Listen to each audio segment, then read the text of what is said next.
Doug Robinson has a cross-country trip ahead of him.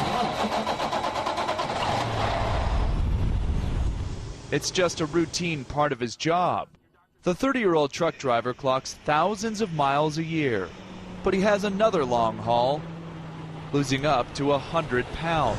The challenges that you have out on the road, besides, being away from your family and things like that, is, eating.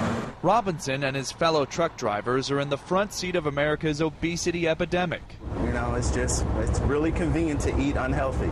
Last year, the Federal Department of Transportation issued new guidelines on how much truckers should rest each day because of how many were getting into accidents due to fatigue. Huge problem, absolutely huge, because they have the most sedentary lifestyle that facilitates their obesity and gaining the weight. Experts lay blame on sleep apnea, or not getting enough air when you breathe. It means you don't rest well. The one main cause of sleep apnea is obesity. A 2009 study in the Journal of Occupational and Environmental Medicine found of nearly 3,000 truckers, 85% were overweight and 55% were obese. The obesity facilitates the sleep apnea, which then causes them to be really, really tired. And they don't necessarily, with sleep apnea, you don't necessarily know when you're exhausted.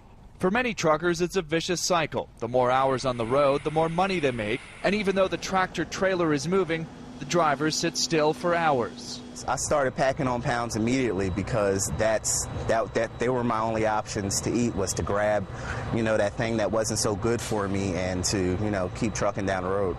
Staying healthy on the road is tough for drivers. Their choices are often confined to salty and fatty foods. When I'm out of shape, I'm tired all the time, so I'm not able to drive.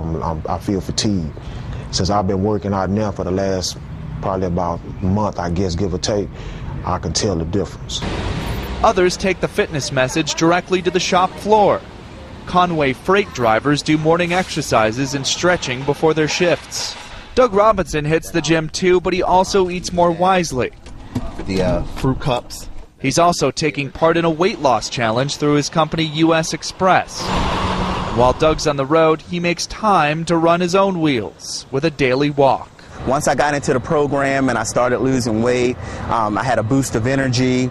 I saw that I slept better, I breathed better, and overall I drove better. I just started feeling great. His weight loss is not only good for his waistline, but his employer's bottom line. A slimmer trucker's health care costs are lower, and they're less likely to get into accidents. John Moan, Associated Press, Dallas.